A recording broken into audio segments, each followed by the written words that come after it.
Hey guys, Steven Martinez with The American Dream. I just want to say a big thanks to all our supporters and fans. It's because of you guys that we're able to keep growing. Having said that, please don't forget to follow and subscribe. It means a lot to us. That's what helps us keep growing. And also, I hope you guys enjoy the next episode. Hey guys, welcome back to The American Dream podcast. I'm here with a very special guest, Patrick Fingles, CEO and founder of Leap. Thanks for coming, brother. Thanks for having me, man. I know we had a phenomenal conversation before we just started. It's so good that JJ was like, I had to speed it up. But so for people who don't know Patrick, before we get into the whole awesome stuff that we were talking about, content marketing, branding, Leap, and the roofing company, tell us a little bit about Patrick, you know, from your upbringing to where you are now. Yeah. So I was about 20 years old, and I had a job just like anybody else. I was delivering packages, and I got my buddy was working at this place where he sold windows, you know, in-home window sales. He's like, "You'd be great at it, man. Come on down." And yeah. I went down, and I was really good at it. It was a large company. They had like 5 offices over a few states. Still in business today. Was it door to door or installation? They used canvassers, but it was a retail It was retail, so they would have canvassers, go to the door, and then the sales reps would go out and sell. Got it. So that's what I did, and I just had a knack for it, you know. Just could relate to people when I got in the house, you know. I was young, smiled, and could get deals done, and I had a lot of success there. And then we started, so we took that business kind of model and spun it out, and started my own company. It's called New Look Home Design. I think it was about 2003 we started that, and that business grew exponentially. We grew to 5 states: Mid-Atlantic, Maryland, Virginia, Pennsylvania, Delaware, New Jersey, and the district makes 6. But and we sold mostly windows and siding until 2008. And then we added roofing because windows and siding's kind of dried up. And we scaled that business to, you know, $40 million was like our best year ever. And we had about 250 employees at the height of it. And then somewhere around 2012, 2013, we really tried to start working on kind of redefining us. We had graduated from kind of knocking on doors. We still did it, but we had graduated to television and radio, and we really wanted to cut through the mustard of what we were saying. I didn't want to say the same things that every other ad on Channel 5 News was saying in the morning, or Good Morning America, which is like a rotation of home improvement contractors. Yeah, they are. So I started thinking about what homeowners wanted, and you know what I found out was they really wanted, you know, they like technology.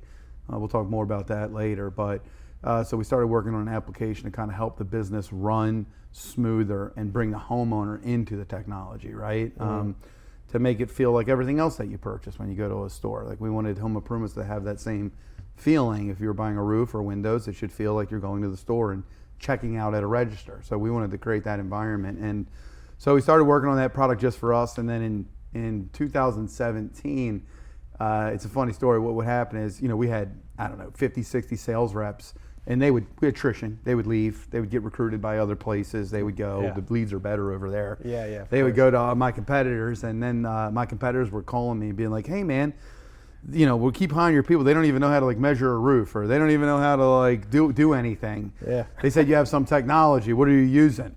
And I was always like, I totally believe in like a rising tide raises all ships. So I was always happy to share. I wasn't one of these guys that like kept everything like cloak and dagger. Yeah. And I was like, "Oh man, we built this tool," and they're like, "Will you sell it? Will you sell it? Will you sell it?"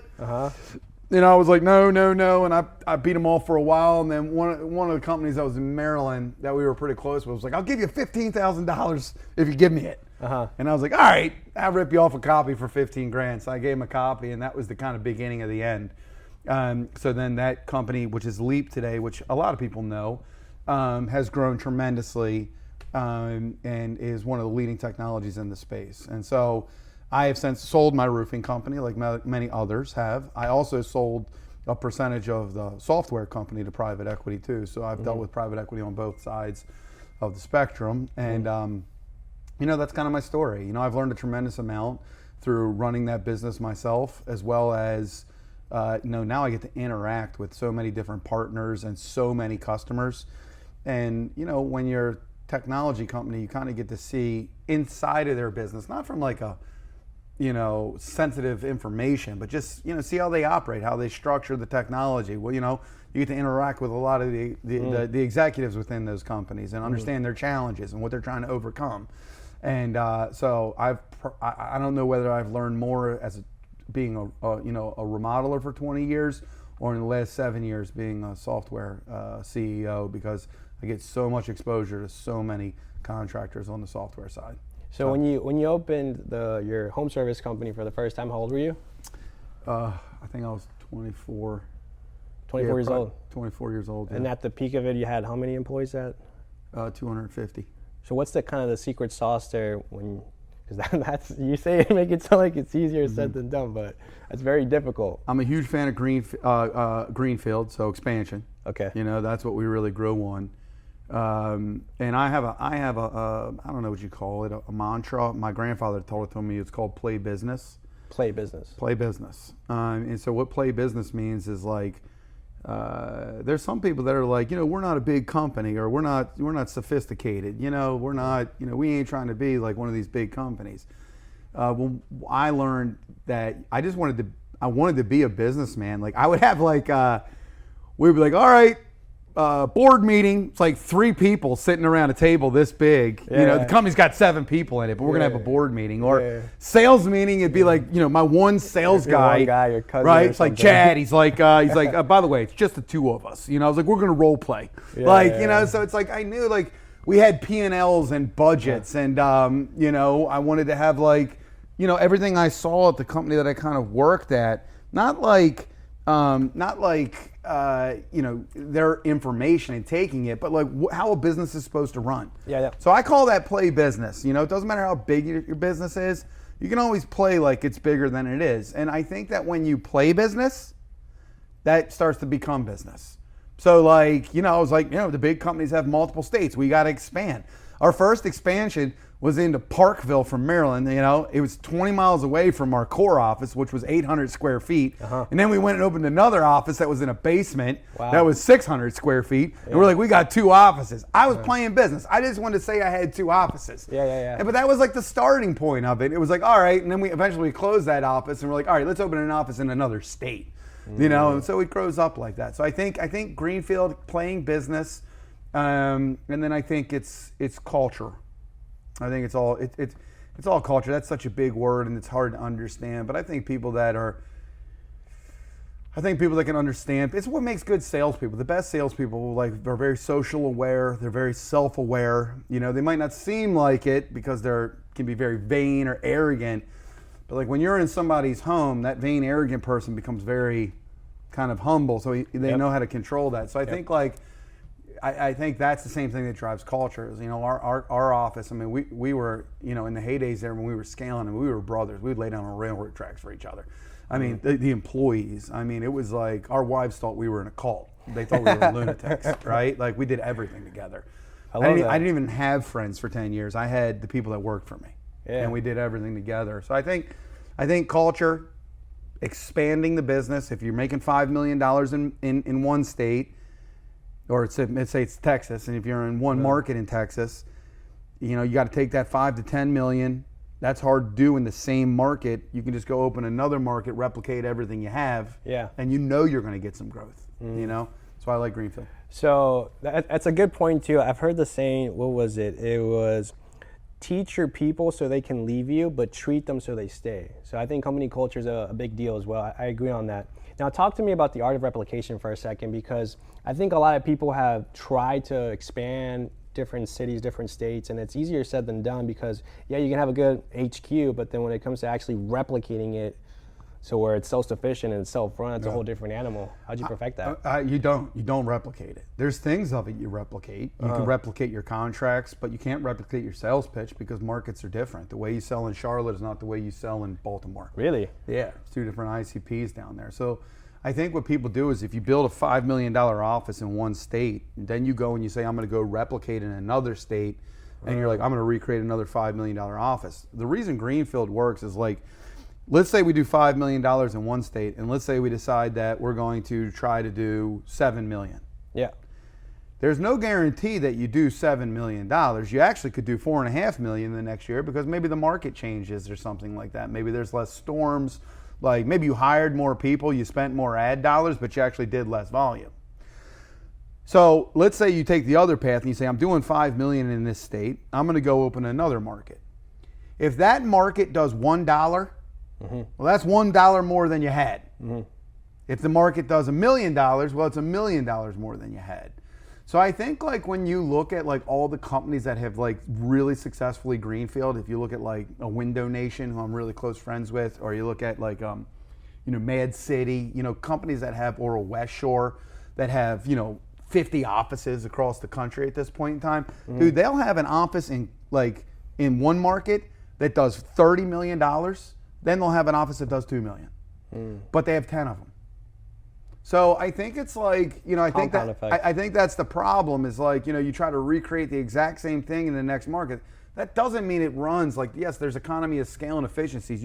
But like, maybe you have to sell a different product in that market, right? True. Maybe it's not a certainty market, it's a GAF market, or, maybe it's a terracotta market. So you have to be adaptable to a degree. And I think a lot of people get stuck on trying to replicate this. I think the other big mistake that people make is they want this to be perfect before they add this. Why would we expand if this is like we got all these problems and shit going on in this core business? Yeah. Guess what? You're always going to have that. It's never well-oiled. Because like as soon as like your number one guy walks out the door, you're in crisis again. Yeah. So like, do you want one office that maybe is running good sometimes and running crappy the other times, or do you want two offices that are maybe running good sometimes and running crappy the other time? So I think that's the other thing is people like they stop, like the best companies that really master greenfield and growth, like they're expanding. If you went and looked at the businesses that they already had, you'd be like, are you crazy that you're expanding? You need to fix what's right in front of you. And they're like, no, we need growth at all costs. And private equity companies that are acquiring these companies, that's what they want, growth at all costs.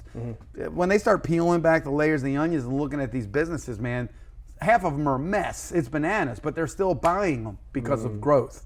So like if you do $5 million this year, the number one way to do $6 million is to try to add another dollar in another market. Then the next year you got to add another market, and it becomes like this cyclical thing that you have to keep doing. You know? So one of the things that I think as well when you're opening up different offices in different areas, so you can statistically look at the target audience and be like, okay, I understand the target, how to provide that product or service specifically to them. I've studied it, this and that. But talk to me about the courage behind that, because that's ballsy, man, to just like not even care. Like, I know it's not perfect, but let's go here, let's go there, let's go there. It's Tiger teams is the best way to do it. You need two guys. I mean, I'm telling you, I'm not going to name logos, but I know companies that are doing $150 million in sales annually, and they have markets that have 4 employees in them. Wow. And I'm several of them. Yeah. And like if it becomes 12 employees, great. If it becomes 4, it's a cost exercise. I mean, what does a little office cost? $2,000, right? Like how much is the lease for the place we're in right now, right? It's like a little office costs you $2,000. You need an office manager, a project manager, and a salesperson. Like that's the fundamental 3-man team. Yeah. So I think what a lot of the companies that do successfully is that's like a promotion. I mean, if you're hiring young salespeople that are good, that want to grow within your business, hopefully they'll move for you. That's what we did. So talk to me about the whole branding and credibility side of as you were building that home service company to where you had 250 employees. What made you look at the competition differently? Because you said you saw competitors doing the same stuff over and over, but what gave you that switch to be like, let's do it that way? It was, God, what's that show? Mad Men. You ever watch Mad Men? No. I got a great story. Mad Men, there's this, it's about an advertising agency. Okay. And I was watching this episode, and there was a guy, and they were trying to, the advertising agency was pitching a cigarette company, like Philip Morris, right? Okay. On their ads, right? And so the cigarette company, it was like, he says this, he says, he's like, they're sitting there, and it's a great scene. He's in the room, and he says to him, he's like, tell me about, like, the ad guy's like, tell me about, like, how do you make a cigarette? He's like, well, we grow the tobacco, then we cut it, then we hang it. Our tobacco's grown from this, and it's only grown in these regions, and we hang it. And he's like, then we toast it, and then we grind it up. And he's like, wait a second, you what? He's like, yeah, then we toast it. And he's like, toasted? He's like, yeah, you have to kind of like bake it at a low heat to pull all the moisture out, and it gives it like a nutty flavor. And then when you grind it up, we make the cigarette, you know? And he was like, well, that's pretty unique. And he was like, yeah, but everybody toasts it. Like, if you make cigarettes, you toast your tobacco. And he's like, yeah, but not everybody says it. So like the slogan for the cigarette company becomes, you know, XYZ cigarettes, it's toasted. You know? And so I saw that, and I was like thinking about my experience, and I was like, you know, if you looked at the ads that we were running, everybody says the same thing. Yeah. Licensed, insured, lifetime warranty, best service, 50% off, 20% off, buy one, get one. Yeah. Right? Like everybody says the same stuff. Like all their promises were the same. So I started looking at like, what can we do differently? And I went and I hired this advertising agency called Elmwood up in New York. And they verified this. And when they had us, we went up to New York, we took the train up, we came into this room. I don't know if they had interns do it or what. I got a picture of it. And it's one of the presentations I give, it's actually in it. And what they had done is they had taken everything that they could find on us plus 5 of our competitors in the market, and they printed it out on sheets of paper and they glued it to all the walls. Yeah. And then what they did is they actually had people go around with magic marker and Post-it notes, and they covered all the logos, and they like scratched out if they saw anything that was like brand unique. So when you walked in, all you saw was pictures of windows and siding houses and trucks and Better Business Bureau logos. And there were markers on the table, and they're like, check the ones that are yours. That's insane. And I was like, holy crap. And I saw the same lady, and I was like, I know that lady's on our website, but I don't know that lady, it's same lady, but you know, like a stock photo of like a lady like kissing her baby, you know? And I'm like, and so we did that, and they were like, so we have to find out like what's your differentiator, you know? What sets you apart. What sets you apart. And it's not that you have better service or you pay your guys more, you got a better sales pitch. It's not. Like homeowners don't give a crap about that, right? So like what sets you apart? So one of the things that set us apart was like the technology that we used. You know, so like our radio ads started becoming like I would literally go on TV. You can go on Google or whatever, and you Google New Look and go to the YouTube. You'll see me standing there. I don't own the company anymore, but they, you know, for brand equity, they still keep those videos up or whatever, SEO purposes. And I would have like I would get an extra, and he would come out and he'd be like a contractor, and I'd give him like a clipboard, and he would write like $10,000 on it in big red. And I'd have him stand there and like wave it, and I'd walk out and I'd be like, how come every time a contractor comes out to your house, they give you an estimate? They give you a price of like $10,000. Yeah. Why is it always so vague and generalized? You know? And then I'd keep walking, and then I'd have another extra, and it'd be like a lady. And I'd be like, at New Look, we use technology to give you line by line pricing, total price transparency. You see exactly what you're paying for, labor and materials. And it's not $10,000, it's $11,142. And I would be like, you know, and so like it became like, that's what we were selling. The transparency behind the brand, like the cigarette. Correct. Like it was like we were trying to like sell something different. Like we would put like, we used like Eagle Views and hovers. Yep. But like nobody, they'll put an Eagle View logo on their website, but they put a hover logo on their website. Hover loved us because I would go on the TV. And I would be like, you know, I'd have a guy, I'd give him a shingle board. He'd be standing there. I'd be like, picking out, you know, a big roof based on a sample color size this big is tough to do. It's like painting a room and being like, I hate it. Imagine doing that with your roof. At New Look, and then like in a bubble, the hover would pop up. I'd be like, we give you a full 3D rendering. You know, so you know exactly what your roof is going to look like before you ever sign the contract. You know, and then I would do it with contracts too. I would be like, you know, how come, your contracts are always like new roof, it's going to be good, lifetime warranty. At New Look, we spell everything out. You see every detail. So there is no miscommunications. And so like, it was just like this constant ring of that, you know, and the slogan became, we make roofing easy. I like that. You know, and, you know, I just said, and I finally got to a place where I literally started saying, like, you don't have to get 3 estimates. I'd be like, how come with contracting you always have to get 3 estimates? I mean, we've convinced ourselves, and I would talk as consumer all the time. Yeah. I'd be like, we've convinced ourselves that we like to get 3 estimates. I was like, do you want to have to go to 3 grocery stores to get a gallon of milk? That's a good point. You want to go to 3 stores to get a pair of pants that fits? Like, no. And I was like, you know, with roofing, you should have enough trust and transparency to be able to make a decision and save yourself time. You know, we make roofing easy, you know, and so that became like our calling card, and we were using the technology to do that, you know. So as you were building and you had the brand, the credibility, the slogan to back that up, once you shifted into Leap, being in both industries, which is really night and day, being from construction to technology, which one do you prefer? What's easier? Man, I love roofing, you know. Yeah. I know how to do it, and I know how to do it well. And I love software. You know, software has its residual. You know, one of the tough things about home improvements is every month starts at zero. Yeah, true. You know, I think some people are having success with like service plans and stuff like that a little bit, but they're just starting to try to figure that out. But like with software, everything we sold in January we keep in February, and everything we sell in February adds to what we sold in January. So it's like this big giant snowball, and that's nice because you're like, even if we don't sell $1 this month, we know we're going to do X. Yeah. Because it's the last 7 years, all those jobs, all that stuff that we've sold, and that's that residual income. So I really like the element of that. I love roofing because in software is big, it's vast. Yeah, I was gonna say it's You always know, I constantly mean, changing, you're a too. small fish in a big pond, even if you're a pretty big fish like Leap is.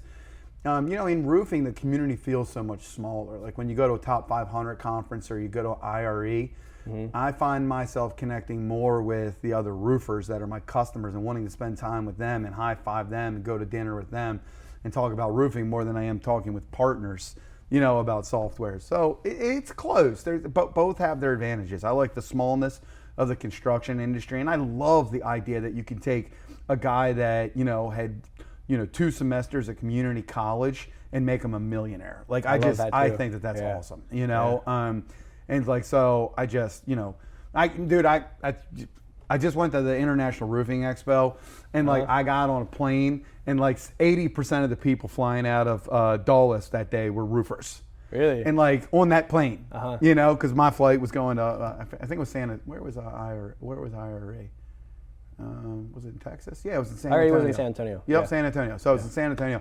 So like, you know, the direct flight from Dulles, which is mid-Atlantic, which is a massive market. Yeah. You know, it's like 70% of the people were roofers. And it was like, there was this testosterone in the air on the plane. Yeah. You know what I'm saying? I know exactly what I was you like, mean. if this thing crashes, we're just going to get it and walk out. Like, you know, it's going to be like that plane, like, that flipped upside down and like people were like trying to grab their luggage and crap. Yeah. Like, I was like, you can't, nothing's going to stop this plane, right? Yeah. And I love that. You know, like you don't necessarily get that at a software conference. You know? Talk to me about a few key traits that you would say, 'cause clearly you've been successful in both industries, which is incredible. So what are key traits that a leader needs to take themselves to that next level? It's funny, man. You know, I I try to be humble. I really do. But like one of the things, I'm a pretty good speaker, right? So I just went and spoke for Northwestern Mutual, which is like a very large investment banking and life insurance firm about culture.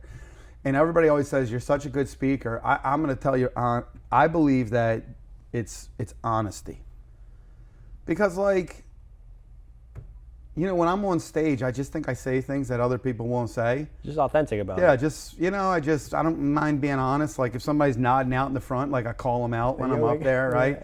I never try to be like fake and like try to be like loud or raise my voice or like walk around. I story tell. And I think like with my employees, it was like that authenticness. Like we would call you out. Like we didn't mind awkward conversations in the middle of the boardroom, you know, or in the middle of the sales meeting or whatever. And it was just like, it was always done through the lens of a comedic view or happiness, right? Like it was a boiler room, man. We make fun of you or whatever.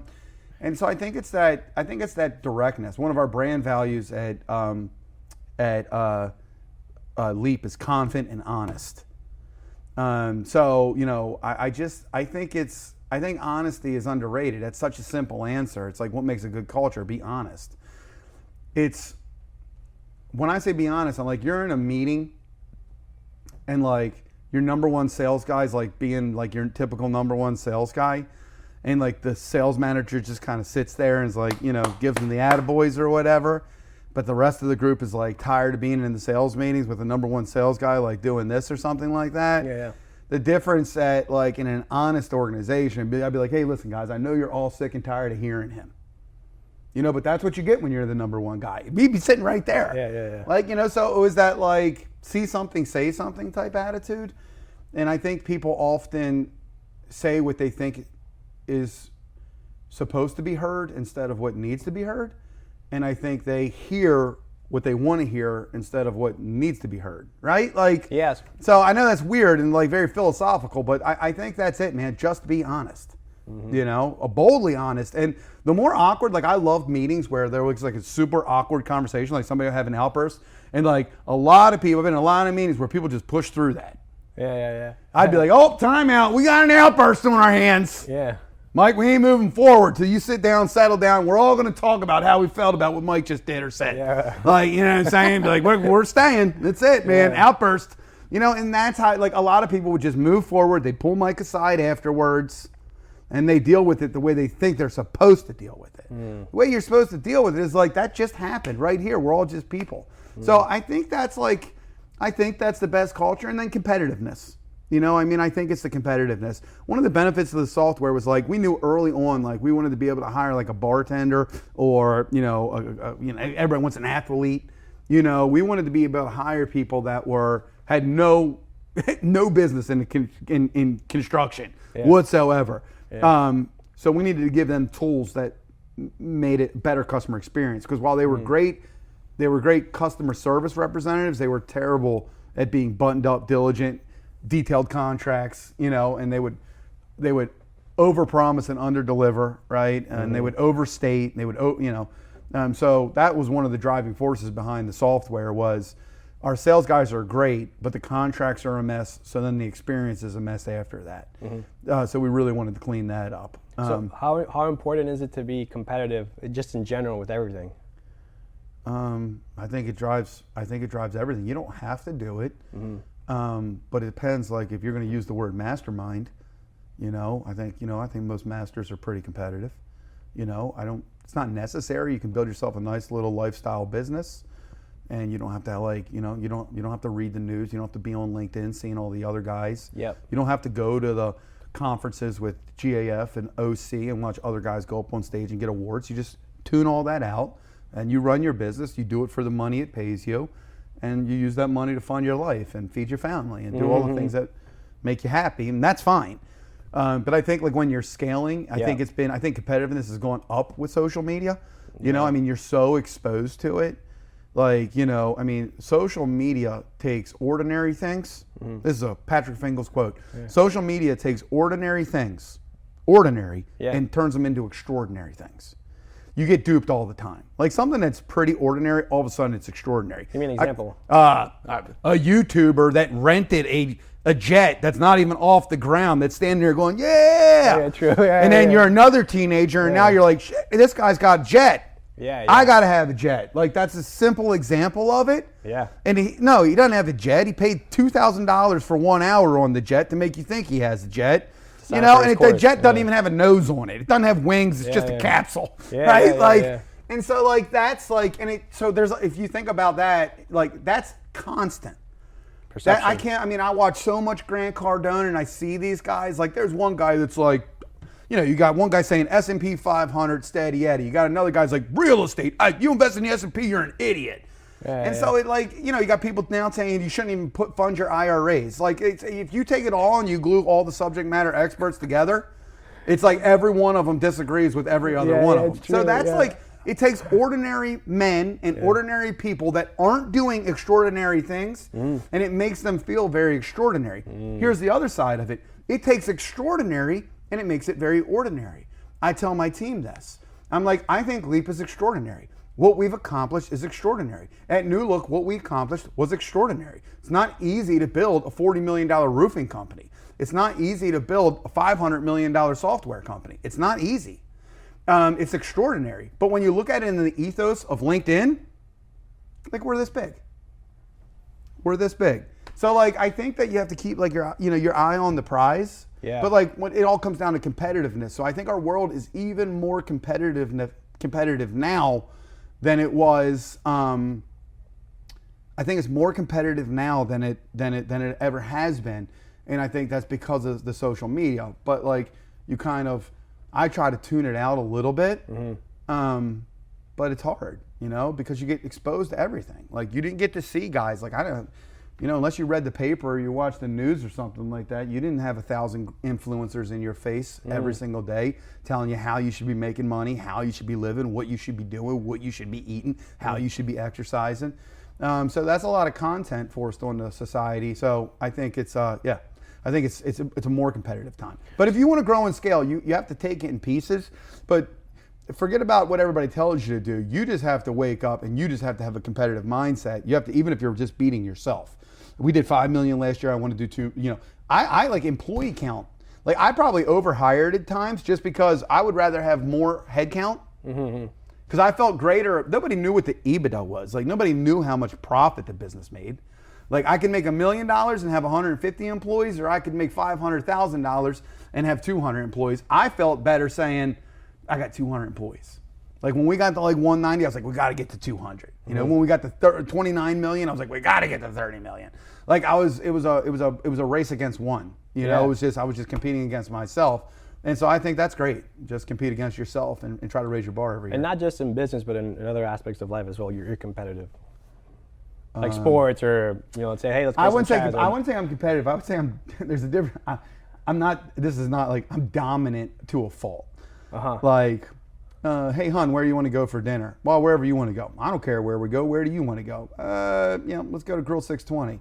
I don't know if I want to go to Grill 620. Like, saying next thing you know, we're going where I want to go. It's like that passive aggressive. So I'm not like I don't have time for sports, right? Like, I'm not super competitive, but I think I'm competitive when it comes to my kids. Like when my kids go and play sports, I'm like, I want them to be the best. For sure. And then I think it's like, I'm a patriarch, I guess you would call it. Like like in my friend group and in my family group. And I'm trying to see through that. I do believe like if you're a CEO out there, I learned about this thing called being, and like people typically have a center of being. It's like, this is who I am. This is my makeup. Well, you're supposed to have multiple beings because like your wife doesn't want you to CEO her. It doesn't work well. So like when you're working, you're like a problem solver, you're solutioning. That's what I always say. I'm a solutioner.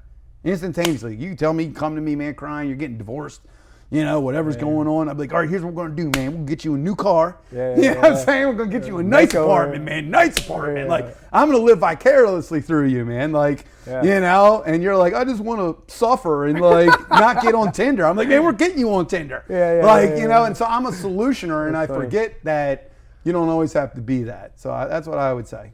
So I got a 2-part question. One, touching base on, you mentioned your wife. How important is having a partner in the trajectory of everything with your business? Has it helped?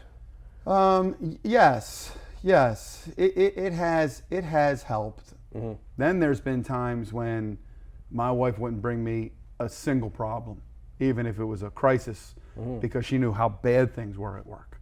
So it like ebbs and flows. Nobody just goes up and up and up and up. I mean, you go up and then you go down and you go up and you go down. I mean, I can't tell you about crises. Man, I was 14 months past doing my mortgage at one point. Really? 14 months. You've been broke before? I've been broke. Yeah, it was 2008, man. It was tough. We were killing it. We were 10 million at that time. We went to 3. Wow. What was your mindset at that time when you went to that? Just overcome it, find a way? No, it wasn't. There was a range of emotions. Yeah. It was like I can always, like, in the back of my mind, I was like, I can always go sell and make $250,000. At the time, you made $250. Now the number one guys make like $500 and stuff like that. True. Like they're killing it, like $1 million. Yeah. But at the time, if you made $250 in sales, you were a top 1% earner. But no, there was doubt, there was sadness, sorrow, grief. Then there was periods of inspiration and I had a community around me, I had a partner, I had a CFO and an executive, I had an accountant, I had a wife, I had a cousin that was a successful business owner, and you just keep talking it through. And I don't know if there was like a clear decision point. I think I kind of just moved forward. Kept pushing. Just keep moving forward, and so I kept moving forward. I didn't like just punch through everything. Like I think that's fake. That's one of those things where it takes extraordinary and makes it ordinary, or ordinary makes it extraordinary.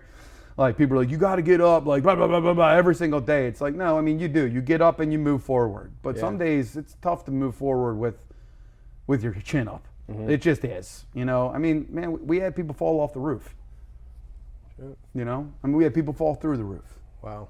You know, we had banks go out of business that we had installed projects for that we weren't paid on yet. You know, and you just get a lump in your throat when that happens, man. So quick question for you. So let's say I'm an entrepreneur, that could be home service or any sort of industry. So I perfected the brand, the authenticity and transparency behind the brand.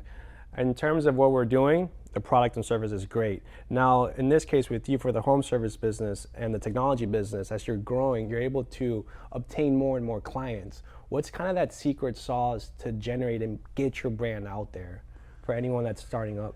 It's very different, man. Like, and it's a changing environment right now. It really is. It's tough to be a contractor right now, especially if you're retail. I think because, you know, I mean, like Google, like, so first and foremost, the number one. Do you know the number one way a homeowner or a consumer finds their contractor? Google. No. I would say Google or YouTube. That'd be my top 2 guesses. Number one way is referral. Okay. Nice. Okay. Number one way you find a contractor is because you know somebody knows somebody that used them. Wow.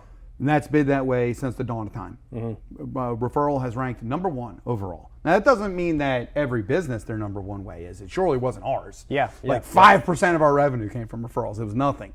But like holistically, yeah, it's referrals.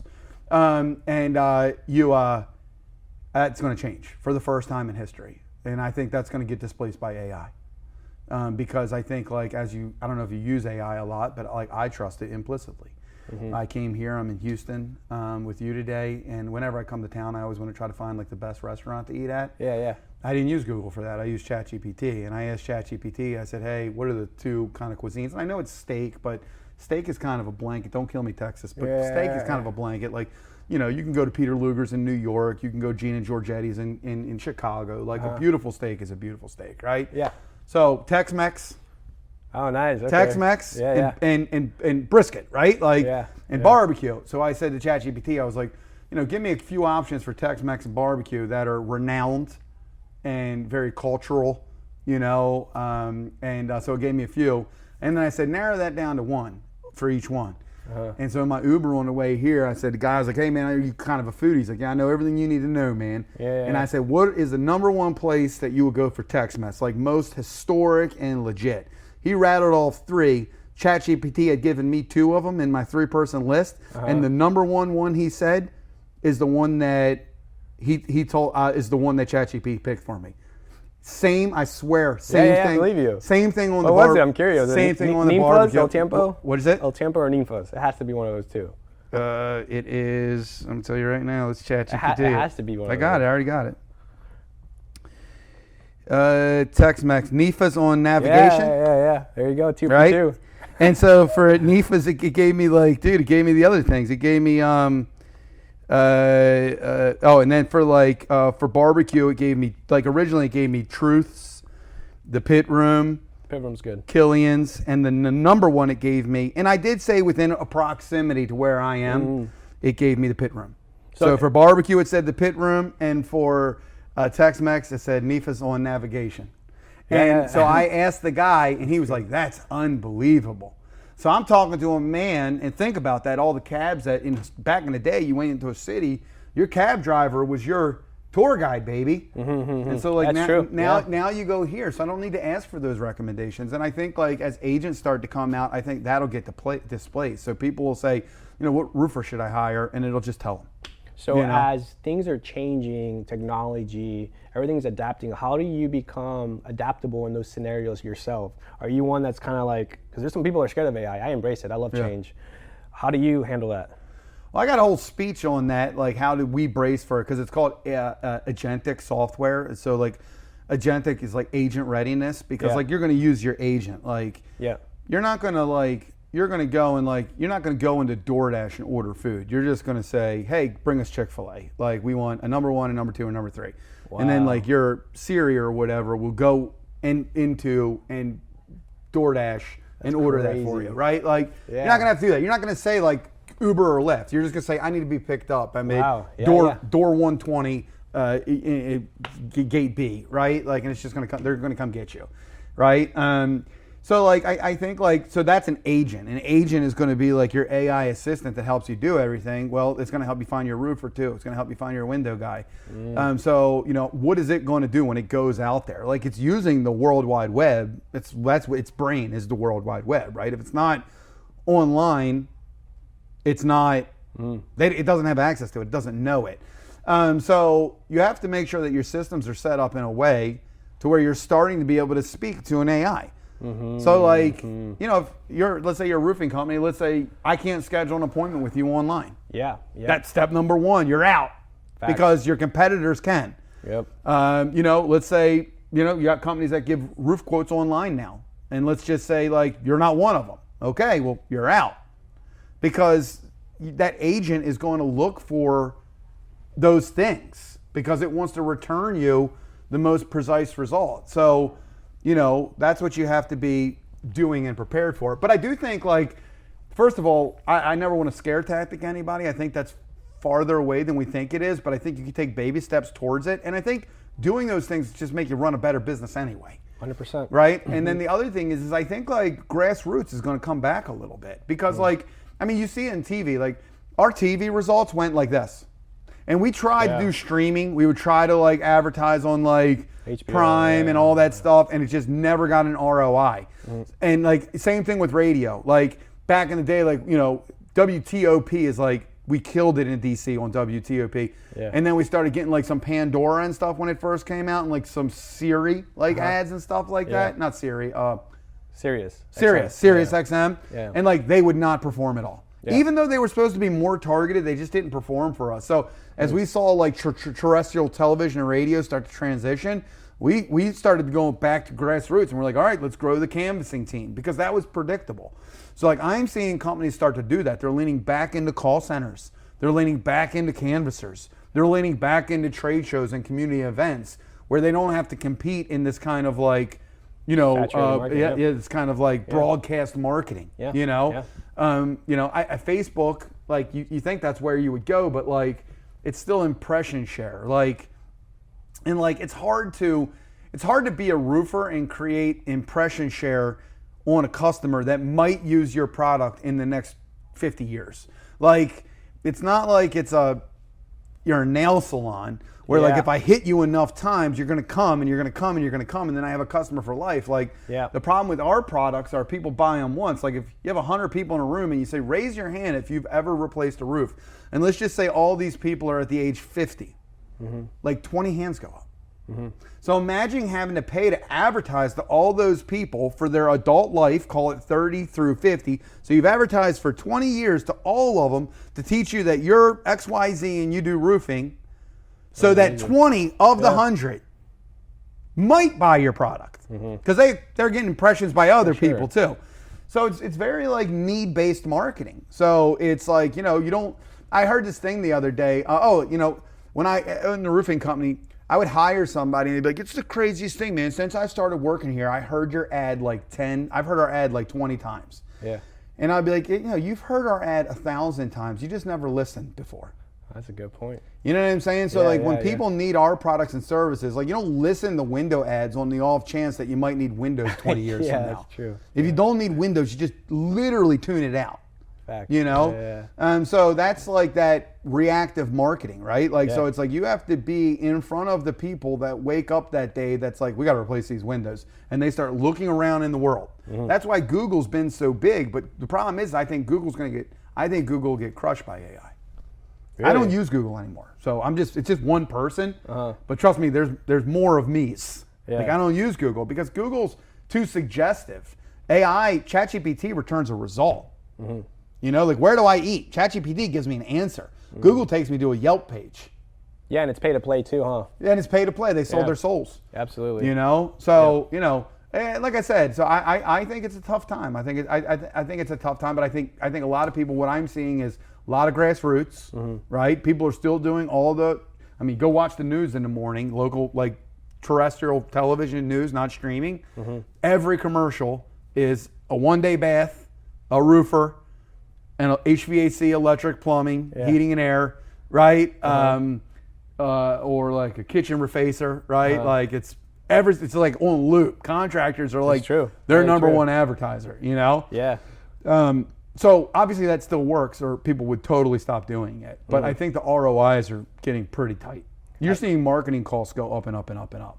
Absolutely. I think we could do a whole part 2 on just these conversations Yeah. and stuff. I know we're running a little bit on time now. Yeah, but we're long. I'm always long in it. No, you're good, man. So for an upcoming entrepreneur, what would you say, kind of give a closing statement to someone that's upcoming, looking to be pretty much what you became or looking to aspire to be, to take their business to that level? What would you say to them? So one thing, I had to operate off of real world experiences. There's a book, it's called Atomic Habits. Atomic Habits. Okay, it's a great book.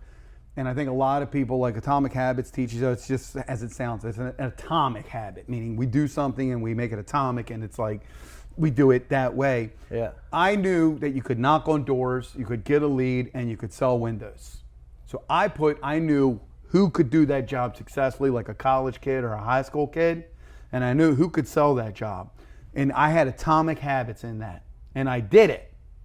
I couldn't imagine trying to start a business today with so much outside influence, because look, man, leads make the world go round. Yeah. Right? Nobody's ever, like, you can have a cheeseburger joint that sells the worst cheeseburgers in the world, but if the line is down the sidewalk, they got no problems, man. For sure.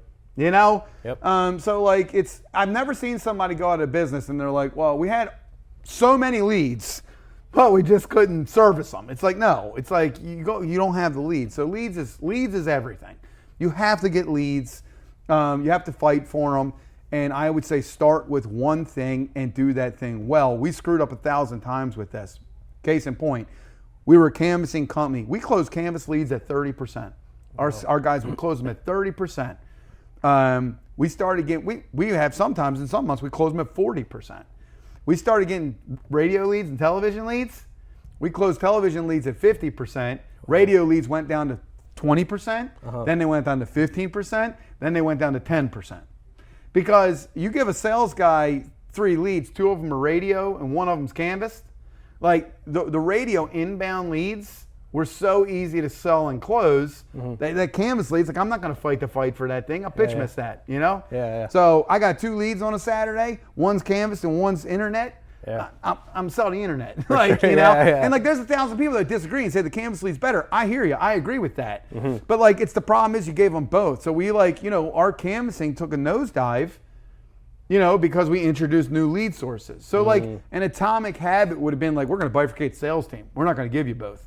These guys run canvas leads. These guys run radio and television leads, because as soon as I intermingle those 2 things, these guys aren't going to sell the 2. Yep. Now we did get to a place where we were successful at both, but like that was like one of those times where we went down, and I was like, man, everything cool we did to just add these radio leads, we just gave back in not selling, not selling canvas leads. So that's like the atomic habit of it. It's like, pick what you want, one product. Chad Castrelli's a great speaker. He stood up on stage at Top 500. He's like, raise your hand if you've ever stopped selling a product. And like, I think 1 hand in the whole group went up. And he was like, when I started here, we were selling this, this, this, and this. I killed all 3 of these products. Wow. Because we weren't ready for that. It doesn't mean only sell one product, but it just means like, let's get this one going, steady Eddie, then let's add this one, right? And look, remember earlier I said things don't have to be perfect. Yep, true. But like, you gotta, they can't be in a total state of crisis either. So like, I would say try not to do too many things. Find your one thing, make it an atomic habit, build on that, and when you layer in another thing, do it in a silo, test it, prove it, and then pull them together. That's why I like Greenfield, because it's in a silo. It's over here. Like, we have this is working, this is good. Let's go try something over here, because the only other thing you're gonna do is poke this bear. Yeah. You're like, all right, here's what we're gonna do. We're going to go hire 15 more salespeople, and we're going to make them canvas. And they're like, oh, we did that. Guess what? They hate canvassing. And now the other guys are bitching because now they got to split the leads, and they're not getting enough leads. And now we took a perfect harmonious situation, and we screwed it. Just ruined it. Because we wanted to grow, and we tried to force growth this way. I think that's what I like about Greenfield is you can experiment over here. And that goes back to your original question. People are like, how do you create the redundancy? Like, we want to replicate. It's like, no. You don't need to totally replicate. That's the whole fun in it. you know, is that you can have some individuality from market to market. Beautifully said, brother. Thanks, man. I appreciate it, man. The knowledge has been absolutely incredible. I could do honestly a part 2. This is awesome. Thank you guys for tuning in. I'll see you guys in the next one.